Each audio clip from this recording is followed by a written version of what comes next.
इसी के साथ अब हम इस चर्चा को आगे बढ़ाएंगे।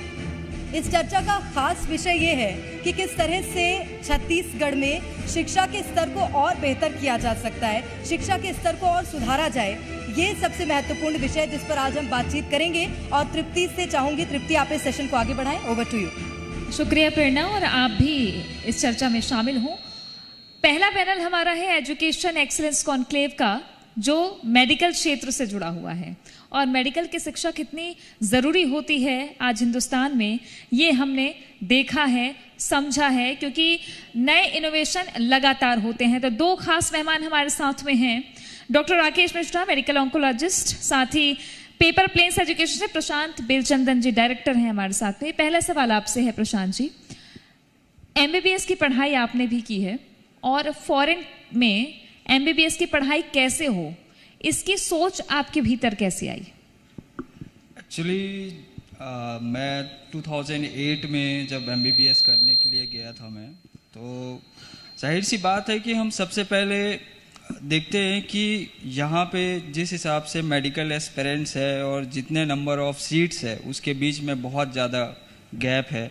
तो किसी कारणवश मुझे यहाँ सीट नहीं मिल पाया, तो हमारे गवर्नमेंट जो है वो रूल बनाया हुआ है कि हम बाहर जाके भी पढ़ के वापस आके हम इंडिया में प्रैक्टिस कर सकते हैं। सो इस उद्देश्य से मुझे यहाँ सीट ना मिलने पे मैं बाहर गया और अपना MBBS कंप्लीट करके मैं इंडिया में प्रैक्टिस कर रहा हूँ।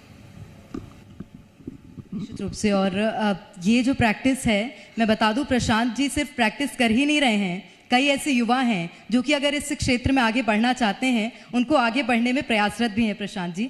और डॉक्टर, मैं आपकी ओर रुख करूंगी। राकेश सर, मेंटल हेल्थ एक बहुत बड़ा इशू है आज समाज में, और उसको लेकर कई बार ऐसा होता है कि लोग जागरूक नहीं होते हैं। अगर आपसे मैं समझना चाहूँ मेंटल हेल्थ क्या है, उसको कैसे और बेहतर तरह से परिभाषित किया जा सकता है?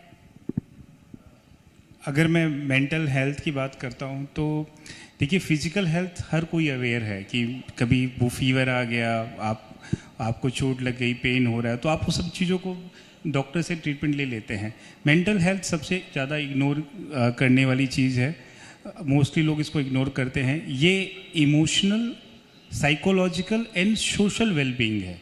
ये देखता है कि आप क्या सोच रहे हैं, आप क्या समझ रहे हैं, और आप किसी चीज़ को कैसे रिएक्ट कर रहे हैं। इसे ही हम एक शॉर्ट फॉर्म में मेंटल हेल्थ बोलते हैं, और ये चिल्ड्रन के लिए भी बहुत ज़रूरी है।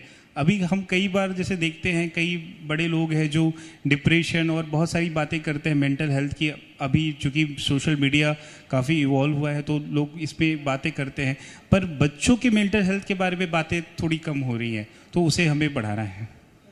और जहाँ बच्चों की बात आती है तो आज बच्चों को बहुत ज़रूरी हो जाता है कि कैसे उनका मेंटल हेल्थ अच्छा हो, क्योंकि कंपटीशन काफ़ी बढ़ गया है, और इस पर भी आपसे चर्चा करेंगे। लेकिन आपसे बातचीत करना चाहूँगी प्रशांत जी, आज बच्चे फॉरेन क्यों जाते हैं MBBS की पढ़ाई करने के लिए?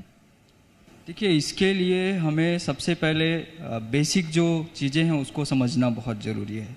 इसमें सबसे बेसिक चीज़ जो आता है वो डिमांड एंड सप्लाई के बीच में जो गैप है।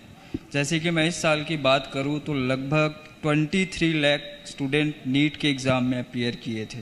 जो डॉक्टर बनना चाहते हैं वो नीट का एग्ज़ाम होता है जिसके थ्रू वो अपने डॉक्टर बनने का सपना पूरा करते हैं।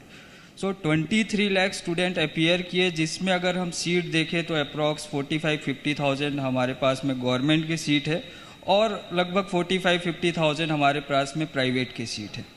सो गवर्नमेंट कॉलेज में ऑलमोस्ट हर कोई 4-5 लाख रुपया पूरा खर्चा आता है, तो मैक्सिमम लोग अफोर्ड कर सकते हैं। और कुछ प्राइवेट कॉलेजेस है जिसमें मिनिमम हम देखें बजट तो 45-50 लाख 60 लाख तक का बजट जाता है, वो एक मिडिल क्लास फैमिली के लिए अफोर्ड कर पाना मुश्किल होता है। और फिर डीम्ड कॉलेज या NRI सीट की बात करें तो वो करोड़्स में जो है वो चले जाता है। हमने पैंडेमिक के टाइम में पूरे वर्ल्ड ने देखा कि जितना ज़रूरी आज के समय में देश को अपने जो हम बोले कि मिलिट्री पावर या इसको स्ट्रॉन्ग करना ज़रूरी है, उतना ही स्ट्रॉन्ग आज के समय में हेल्थ केयर को भी मजबूत करना ज़रूरी है। ये हमने सभी ने पैंडेमिक के दौरान में जो है वो महसूस किया। तो हर एक पेरेंट्स, हर एक स्टूडेंट जो है वो आज के समय में डॉक्टरी के क्षेत्र में अपना एक स्कोप जो है वो देख रहा है। सो जो बच्चे यहाँ पे जिन बच्चों को सीट मिल जाता है उनके लिए तो ठीक है, बट जिन बच्चों को सीट नहीं मिल पाता और जिनका बजट उस लेवल पे नहीं है, तो वैसे बच्चे फॉरेन कंट्री जाके 20 लाख 25 लाख रुपए में अपना पूरा कोर्स कंप्लीट करके आके भारत में प्रैक्टिस कर सकते हैं या वर्ल्ड वाइड कहीं पे भी जो है वो प्रैक्टिस कर लेकिन सकते हैं। सर ऐसा भी होता है बहुत बार कि जब फॉरेन से बच्चे आते हैं तो वो एग्ज़ाम क्लियर करने में उन्हें समस्या होती है, उसके लिए भी कुछ सुझाव हैं क्या आपके पास? सर मैम बिल्कुल, इसमें क्या होता था कि पहले जो गवर्नमेंट का रूल था उसमें कोई एलिजिबिलिटी क्राइटेरिया वो नहीं था, मतलब बच्चे 12th पास करके डायरेक्ट फॉरेन चले जाते थे। 2018 में फिर गवर्नमेंट ने इस चीज़ को रियलाइज़ किया, फिर उन्होंने नीट क्वालिफाई होना कंपलसरी कर दिए। तो अभी जो बच्चे आ रहे हैं उसमें लास्ट ईयर लगभग 40-45% जो है वो रिज़ल्ट आया था। दूसरा चीज़ मैं आपको जानकारी देना चाहूँगा कि अभी NMC आने के बाद में, नेशनल मेडिकल कमीशन आने के बाद में, उन्होंने कॉमन एग्जिट टेस्ट जो है वो ऑलरेडी इंडिया में इम्प्लीमेंट कर दिए हैं। अभी मोस्ट प्रोबेबली इस साल से जो बच्चे इंडिया में भी प्रैक्टिस करेंगे चाहे अब्रॉड में भी प्रैक्टिस करेंगे, उनको यहाँ प्रैक्टिस करने के लिए नेशनल एग्जिट टेस्ट का क्वालिफाई करना बहुत ज़रूरी है। तो अभी आप इंडिया में करें या अब्रॉड में करें, कुछ खास डिफरेंस रहा नहीं। मतलब समान है कि आप सेवा स्वास्थ्य के प्रति दे सकते हैं। बिल्कुल मैम। और जरिया एक बने हैं प्रशांत बेलचंदन जी, जिस पर जानेंगे कि कैसे आप पहुंचाते हैं बच्चों को वहां तक। लेकिन बात बच्चों की हुई है तो राकेश जी, बच्चों के मानसिक स्वास्थ्य के लिए क्या ज़रूरी है और क्या ऐसे कारण हैं कि बच्चों के मेंटल हेल्थ पर असर पड़ता है?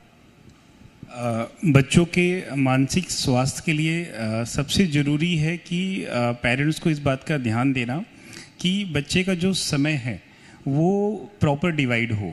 मतलब जैसे आजकल का जो स्कूलिंग है काफ़ी टाइम टेकिंग होता है, उसके बाद फिर होमवर्क भी रहता है, घर में जाके भी फिर वो होमवर्क कंप्लीट करने में बच्चों का काफ़ी टाइम जाता है। आजकल जो चीज़ नहीं मिल रही बच्चों को वो है सोशल प्ले करने का मौका। मतलब हर दिन कम से कम 2 या 3 घंटे का समय जो बच्चों को ना ग्रुप में बच्चों के साथ में जो दोस्त हैं, जो पेरीफेरी के गेम्स हैं जैसे क्रिकेट है या फिर बाहर जो ग्राउंड्स गेम है, उन एक्टिविटी में इन्वॉल्व बच्चों को करना पड़ेगा। अगर वो बच्चे स्पोर्ट्स एक्टिविटी में इन्वॉल्व होंगे तो उनका जो डिप्रेशन है वो कम रहेगा। और ये एक सबसे बड़ा रीज़न है कि बच्चे मोबाइल जब से आने लगा है, मोबाइल की वजह से ज़्यादातर सब समय जो है, और कोविड के समय भी हमने देखा कि जब बाहर नहीं निकल पाए तब ज़्यादातर समय बच्चों ने मोबाइल पे बिताया और उससे उनकी वो आदत बन गई और लोगों से इंटरेक्शन करने की जो आदतें हैं वो कम हुई। तो वो एक्टिविटी को पेरेंट्स को प्रमोट करना पड़ेगा बच्चों को बढ़ाने के लिए, ताकि मेंटल हेल्थ अच्छा हो उनका। और बिल्कुल ये ज़रूरी भी है। मुझे लगता है बच्चों की मेंटल हेल्थ का सबसे ज़्यादा प्रभाव उनके पेरेंट्स के बिहेवियर से पड़ता है, और वो इसी तरह से होना भी चाहिए कि पेरेंट्स ये कोशिश करें, ये प्रयास करें कि अगर बच्चे परेशान हैं मानसिक रूप से तो वो उसको लेकर उन्हें समझा सकें, उनसे बातचीत कर सकें। प्रशांत सर, मैं आपकी ओर रुख करूँगी। और जिस तरह से आपने बताया कि बच्चे फॉरेन में पढ़ाई कर रहे हैं, हालांकि अब रूल्स चेंज हो गए हैं तो इंडिया में अब उनके लिए मेडिकल प्रैक्टिसेस करना आसान है, तो अगर इस हिसाब से देखा जाए तो अभी लगभग कितने बच्चे ऐसे होंगे जो कि अब्रॉड में मेडिकल प्रैक्टिसेस कर रहे हैं, ट्रेनिंग्स ले रहे हैं? मैडम, अगर ऑल ओवर इंडिया बेसिस पे अगर देखें तो हर कंट्री मिला के लगभग 1 लाख स्टूडेंट होंगे जो राइट नाउ पढ़ाई कर रहे होंगे, और हर साल इंडिया से लगभग 25 से 30 हज़ार बच्चे फॉरेन कंट्री जाते हैं अपना MBBS करने के लिए। मुझे लगता है कि ये शायद देखने वाली बात है कि बच्चे देश में प्रैक्टिस नहीं कर पा रहे हैं, लेकिन पैशन उनके पास डॉक्टरेट को लेकर काफ़ी ज़्यादा है। मतलब लोगों का उपचार करना है, लोगों की मदद करना है, वो पैशन ख़त्म नहीं हो रहा है लोगों का। बिल्कुल मैम, इसमें एक चीज़ ये भी देखने वाला है कि आज के डेट में हम देखें तो अनएम्प्लॉयमेंट एक तरीके से इंडिया का बहुत बड़ा प्रॉब्लम है, और डॉक्टरी एक ऐसा क्षेत्र है कि जिसमें आप अगर अपना पढ़ाई अच्छे से करते हैं, ईमानदारी से पढ़ते हैं, आके अपना एग्ज़ाम क्लियर करते हैं, तो आपको जॉब के लिए कहीं भटकने की ज़रूरत नहीं होगी। और मेडिकल फील्ड तो ऐसा है कि दुनिया के किसी भी कोने से आप हर एक तकनीक सीख लीजिए या हर एक इलाज कैसे किया जाता है ये सीख लीजिए। रूल्स एंड रेगुलेशंस के बारे में थोड़ा सा बताइए कि अगर कोई छात्र जाना चाहता है अब्रॉड में मेडिकल की पढ़ाई करना चाहता है तो क्या रूल्स एंड रेगुलेशंस हैं, और आप पेपर प्लेन्स के जरिए कैसे तैयार करते हैं उन्हें? देखिए, अभी 2021 में NMC के द्वारा एक गाइडलाइन दिया गया जिसमें उन्होंने कुछ पॉइंट मेंशन किए हैं। जिसमें एलिजिबिलिटी क्राइटेरिया में जो बच्चा यहाँ से जाता है उसमें आपका नीट जो एग्ज़ाम देते हैं उसमें क्वालिफाई होना बहुत ज़रूरी है। तो हर साल नीट का क्वालिफाइंग मार्क डिफरेंट होता है, तो उस पर मैं नहीं बोलूँगा, बट जो भी ईयर में आप फॉरेन जाना चाहते हैं उसका उस साल का आपका नीट क्वालिफाई होना बहुत ज़रूरी है। बट गवर्नमेंट ने एक ये भी रिलैक्सेशन दिया है कि अगर लास्ट 2 साल में भी अगर आप क्वालिफाई किए तो 3 साल के दौरान आप कभी भी क्वालिफाई किए हो आप अब्रॉड जाने के लिए एलिजिबल हो। दूसरा जो चीज़ है कि अगर आपका ST SC या OBC कैटेगरी से आते हैं तो आपका फिजिक्स केमिस्ट्री बायोलॉजी में मिनिमम 40% होना ज़रूरी है, और जनरल कैटेगरी के स्टूडेंट्स के लिए 50% जो है वो होना ज़रूरी है। एट द सेम टाइम उन्होंने फॉरेन कंट्री में जो यूनिवर्सिटी में बच्चे जाते हैं उनके लिए भी कुछ रूल्स एंड रेगुलेशन लाए हैं, जैसे कि मिनिमम 54 मंथ का कोर्स होना चाहिए, वहाँ पे प्रॉपर हॉस्पिटल होना चाहिए, 1 साल बच्चा वहाँ पे इंटर्नशिप करे, प्रॉपर इंग्लिश मीडियम में होना चाहिए, जो सब्जेक्ट इंडिया में पढ़ाए जाते हैं प्रॉपर वो सब्जेक्ट वहाँ पे भी पढ़ाए जाने चाहिए, WHO का गाइडलाइन है उसको फॉलो करना चाहिए। तो ये कुछ बेसिक चीज़ें, और भी इसमें बहुत सारी डिटेल्ड चीज़ें हैं, बट अभी हम बात करेंगे तो आधा घंटा निकल जाएगा। तो बिल्कुल अगर जो भी जानना चाहते हैं तो आपके मंच के माध्यम से मैं बोलना चाहूँगा, ज़रूर हमसे कांटेक्ट करें, हम सारा डिटेल उनको देंगे। बिल्कुल। और जो बच्चे इस वक्त जी मध्य प्रदेश छत्तीसगढ़ देख रहे हैं वो खुद भी समझ सकते हैं, जो सर ने बोला है वो गाइडलाइंस का आप पालन कर सकते हैं, और अगर अब्रॉड में आपको मेडिकल प्रैक्टिसेस करनी है तो आप जा सकते हैं। सर पंकज सर आपकी ओर रुख करूंगी, और जिस तरह से आप अभी बता रहे थे सर कि पेरेंट्स का बहुत बड़ा योगदान होता है बच्चे की मेंटल हेल्थ में।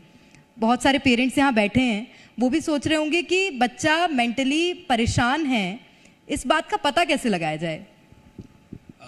अगर बच्चा मेंटली परेशान है तो वो बात बात पे चिड़चिड़ाता है, बात बात पे गुस्सा होता है, डाइट उसकी प्रॉपरली नहीं रहती है, फिर क्या कहते हैं जो नींद है वो भी टाइमली नहीं रहती है।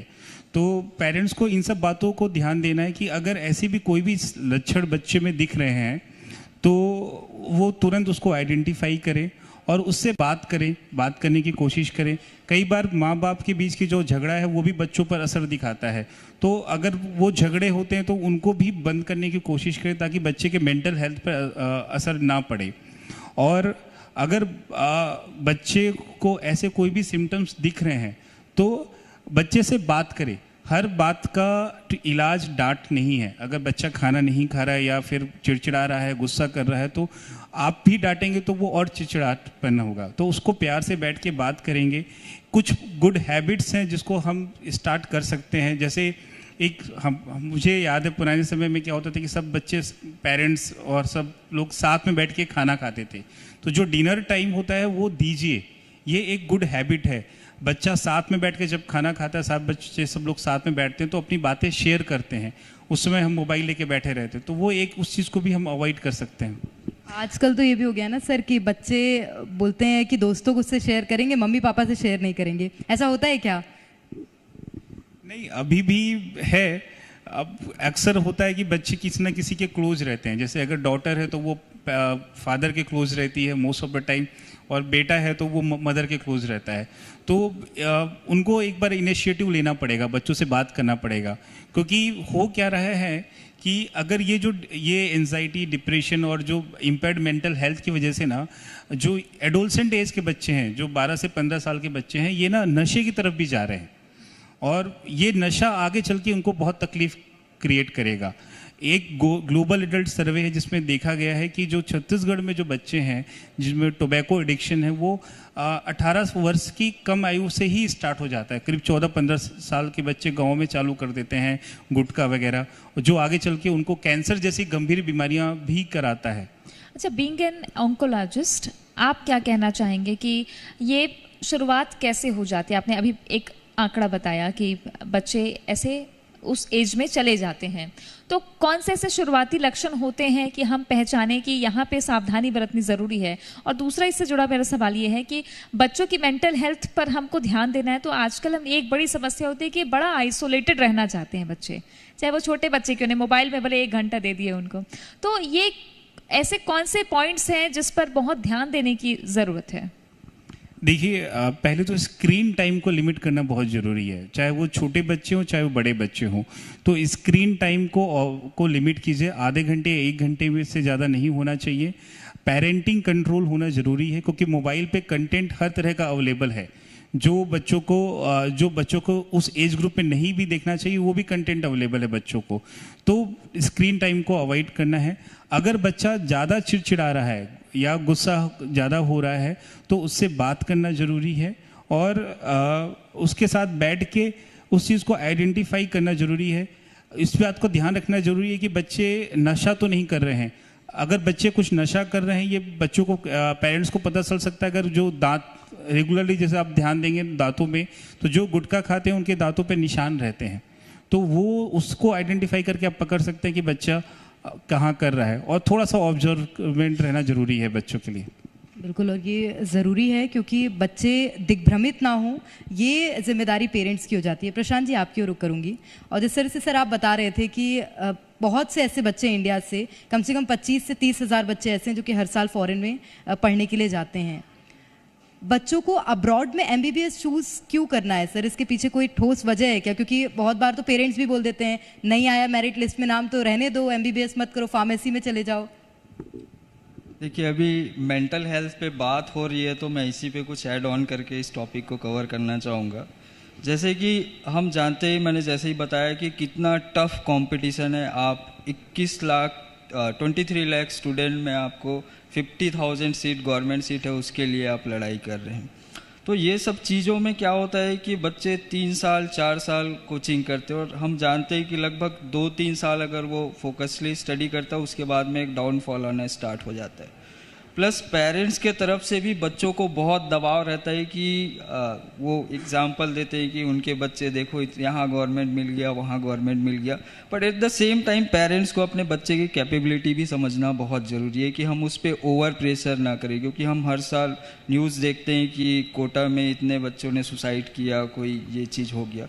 तो इस स्तर तक बच्चे को मेंटली लेवल पे दबाव देना बिल्कुल सही चीज़ नहीं है। अगर आप 2 अटेम्प्ट 3 अटेम्प्ट आप पूरा प्रयास करिए। हम बच्चों को भी यही बोलते हैं कि आपको यहाँ इंडिया में गवर्नमेंट सीट मिल जाता है, उससे बेस्ट ऑप्शन कुछ भी नहीं है।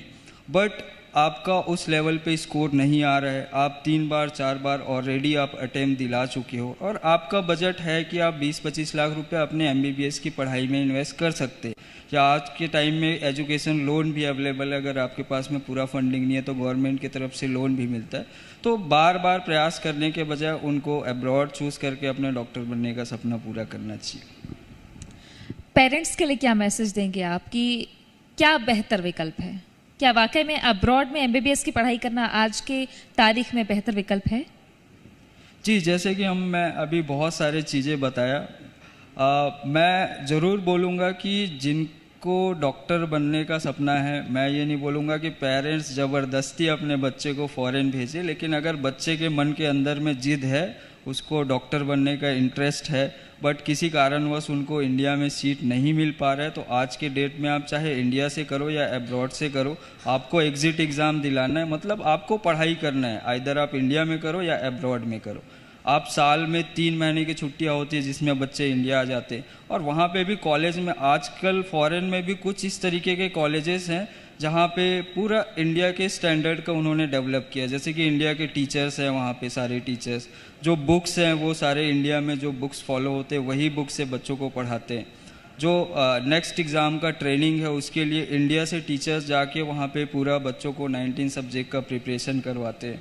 तो फॉरेन में भी ये समझ में आया कि हमें इंडियन स्टूडेंट्स के लिए हमें उनके स्टैंडर्ड का कोर्स हमें डेवलप करना पड़ेगा। तो फॉरेन स्टूडेंट्स का जो कोर्स है वो अलग होता है, इंडियन स्टूडेंट्स फॉरेनर स्टूडेंट्स के लिए एक अलग से क्लासरूम्स होते हैं, अलग से पूरा बिल्डिंग होता है। तो बोल सकते हैं कि कम बजट में आप अपने डॉक्टर बनने का सपना पूरा कर सकते हैं अब्रॉड से। और बिल्कुल बच्चे अगर सोच रहे हैं तो उन्हें करना भी चाहिए। सर, मैं आपकी ओर रुख करूँगी, और मेंटल हेल्थ पर हम बात कर रहे हैं। मेंटल हेल्थ एक ऐसी समस्या होती है जब जागरूकता नहीं होती लोगों के पास, तो जो बच्चा मेंटली परेशान है उसको पागल घोषित करके उससे बात ही नहीं की जाती है। लेकिन क्या ये समस्या क्यूरेबल है? इसे क्योर किया जा सकता है? बिल्कुल, इसका इलाज है। अगर किसी बच्चों में कोई मेंटल प्रॉब्लम डिटेक्ट होती है, जैसे छोटे बच्चों में एक attention deficit hyper activity disorder होता है ADHD, तो ये ज़्यादा कॉमन है। तो जिसमें बच्चा ज़्यादातर शांत फोकस नहीं कर पाता है और वो हमेशा कुछ ना कुछ नया करता रहता है और माँ बाप की बातों पे ध्यान नहीं देता है। तो ये सारी चीज़ों, जो भी बीमारियाँ हैं मेंटल हेल्थ से जुड़ी हुई, सबका इलाज है और सबका जो प्राथमिक इलाज है वो साइको सोशल थेरेपी है। मतलब पहले उसको समझाना, उसको समझना कि उसकी प्रॉब्लम्स क्या है और उसको पहले साइकोलॉजिकल वे से ट्रीट करना। अगर वो साइकोलॉजिकल वे से नहीं ट्रीट हो रही है तो उसके लिए nowadays we have effective medicines are available और जिनके द्वारा उनको ठीक किया जा सकता है। अभी पीडियाट्रिक न्यूरोलॉजिस्ट भी अलग से अवेलेबल हैं जो बच्चों को अलग से देखते हैं, क्योंकि उनकी भावनाएं अलग हैं, उनका इलाज अलग है, उनका ट्रीटमेंट का तरीका भी अलग रहता है।